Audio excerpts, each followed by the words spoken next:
100% Dragon, le podcast dédié aux Drax catalans de Perpignan, produit par la rédaction du journal L'Indépendant.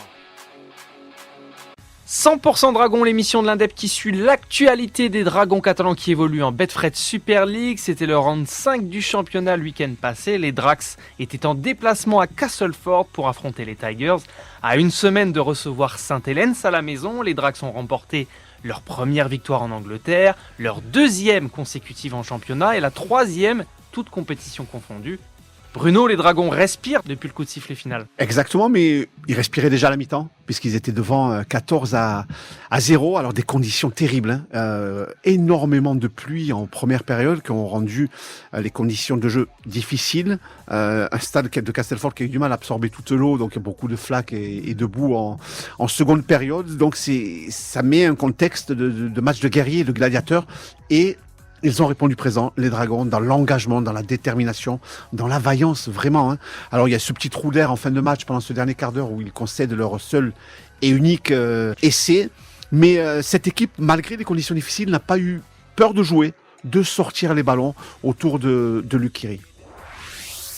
Victoire 26-4 pour les Dragons. Est-ce que tu peux revenir sur la rencontre, notamment les points positifs qu'il faut retenir ? La solidarité de cette équipe où tous les garçons ont travaillé les uns pour les autres, ça se mettait déjà petit à petit en place. Ça avait été le cas contre Leeds. Je pense que cette équipe a été vexée à Lee. Elle a pris 6 essais. Depuis, il y a eu le 11-0 contre Leeds à la maison. Alors, ils ont pris 3 essais contre Featherstone, mais là, ils n'en ont pris qu'un. Donc, le gros point positif, c'est cette solidarité et solidité défensive. Et puis, en attaque, cette équipe-là est forte après le contact. Elle a rarement gagné autant de mètres que sur ce match-là, après contact.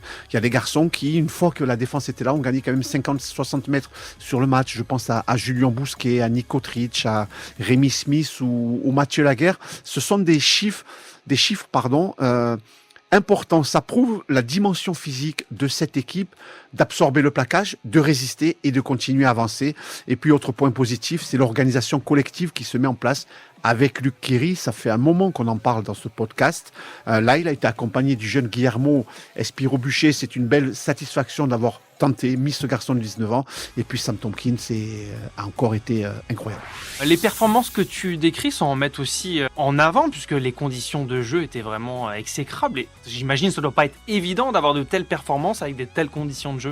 Exactement, normalement les ballons échappent plus facilement des mains et puis on peut avoir un jeu restrictif, se dire on fait 4-5 tenues et puis de longs coups de pied. Non, ils ont voulu jouer et ils ont bien fait parce que quand on a un garçon comme Nick Kotrich à l'aile, il faut s'en servir et ils s'en sont très très bien servis à l'instar de Rémi Smith. Donc voilà, bien sûr que le plan de jeu a été revu et un petit peu plus verrouillé quand Steve McNamara et ses adjoints ont vu les conditions de jeu, qu'allait se mettre petit à petit, devenir de plus en plus terrible, parce que pendant l'échauffement, il ne pleuvait quasiment pas. Mais au moment où le match a débuté, c'est là qu'il a plu le plus. Voilà, on a réduit un petit peu la voilure, mais Luc Khiri a tenté, Sam Tompkins est venu au soutien, et c'est ce qui a rendu une belle copie. Est-ce qu'on peut dire que c'est une preuve de la qualité de ce groupe ? Oui, en tout cas, c'est une référence solide sur laquelle peut s'appuyer l'encadrement et sur laquelle peuvent s'appuyer les joueurs. L'engagement a été énorme. Les joueurs sont revenus vraiment fatigués et meurtris. Steve McNamara, samedi soir, au moment du dîner, a pris la parole. Il leur a dit, les gars, je vous donne lundi. Lundi, c'est off. Normalement, il y avait de la récup aujourd'hui, de l'analyse vidéo. Ne sont venus au terrain que les joueurs qui avaient besoin de soins. C'était optionnel. Et puis du repos pour les autres. Ils ont voyagé tout dimanche.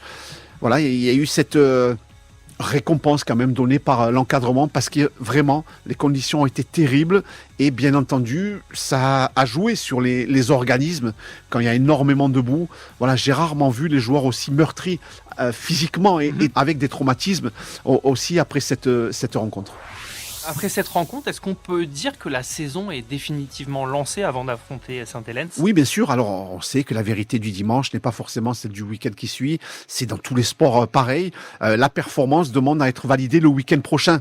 Quand vous perdez, on veut vite effacer le tableau. Et quand on gagne, on veut valider ce qui s'est passé. Et puis, ça se présente tant mieux pour les Dragons puisque c'est un gros qui arrive, c'est Saint-Helens. Donc voilà, encore un match qui aura valeur de référence. En tout cas, le pack des Dragons est de plus en plus imposant.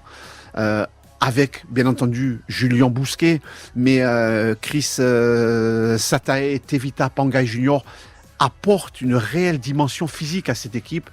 Et quand Benjamin Garcia, Elliott Whitehead et Alrix D'Acosta sont au diapason avec Oli Parkington, il se passe vraiment des choses. Donc on a hâte de voir ce que devant les Dragons vont proposer. Enfin, on sait ce qu'ils vont proposer, mais on attend de voir comment ça va rivaliser face au gros bloc de Saint-Helens. Ce sera quand cette rencontre face à Saint-Helens ? Samedi 18h30. Merci Bruno. Merci.